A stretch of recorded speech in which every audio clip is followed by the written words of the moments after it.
Last night, the public was given a chance to hear directly from the Jaguars about the plan to redevelop Lot J outside TIAA Bank Field in downtown Jacksonville. The chairs of the Finance Committee for the City Council hosted a virtual town hall discussion. There are millions of taxpayer dollars involved in this plan, by the way, and many of you still have a lot of questions. Randy DeFoor is co-chair of the Finance Committee, who joins us over the phone this morning. Good morning, Councilwoman. Thank you for joining us. Good morning. Thank you for having me. So as we know, you and Councilman Matt Carlucci, who joined us actually on Monday, hosted this discussion last night. How would you describe the feedback that you received from the public? Well, I tell you what, I'm constantly just amazed at our community and how smart our community is. They asked some very pointed questions, got into the details of the deal itself, and they were great questions. And I want to take a closer look now at the city's contribution, since so much of the feedback that you and Mr. Carlucci are receiving involves the dollars, right? So as we know, it's a $440 million plan overall. The city is taking on more than $200 million in debt to fund it, and the taxpayer commitment is $92.8 million.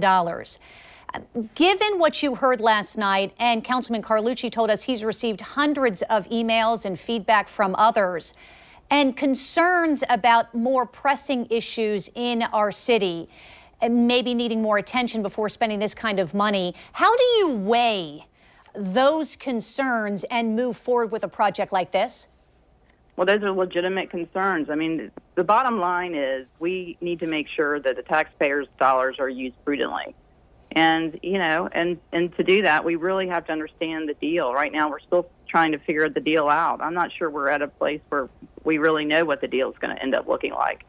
But to your point, it is you know, how can you, it is hard to justify putting hundreds of millions of dollars into an entertainment center when we have drainage issues and other more compelling issues that we need to address. So it's a balancing act for sure.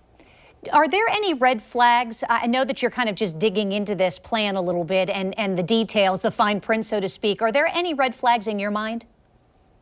Well, there are a couple of them. The loan itself is a concern. It is not a loan really, because it's no interest. We're having to take debt, and we're going to have to pay interest on the monies that we loan to this developer. They're not paying any interest, and it's a non-recourse loan.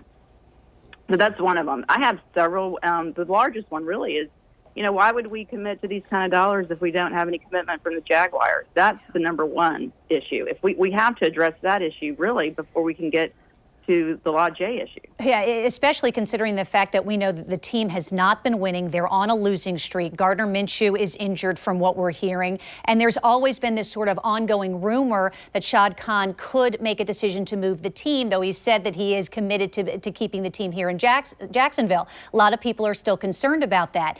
Given that, do you feel that this is being rushed? I mean, can we talk a little bit about timeline here? Because a lot of people are thinking about the election, and perhaps they're not necessarily, taxpayers at least, 100% focused on what kind of commitment the city is making on their behalf. Well, I do think that it's incumbent upon the city council to slow this process down. If you read the development agreement, I mean, the developer has 6 years to build this project, so we should give ourselves enough time to understand the project before we vote on it. You know, and this can be a win-win. You know, this can be something that's a positive for Jacksonville. We just got to make sure that we get there. We can negotiate a new lease with the Jaguars, an extension of their current lease. I would love to see that done for 25 years or greater, with a commitment to having a certain number of home games. This can be a win-win for Jacksonville. So that's my goal, is to try to get us there. So I have heard and read a couple of different dates kind of thrown out there, one of them November 10th. What is the timeline? Will the public have another opportunity to weigh in? Yes. When will this go before the full Finance Committee? And then when would it go to vote, if you have those answers for us, to the City Council? So the next meeting, and we're going to be meeting on this issue as the committee of the whole. So the entire City Council will be meeting. It will not go through Finance. It will be the committee as a whole. And that meeting is on November 5th. And then there'll be another meeting, I believe it's the 19th.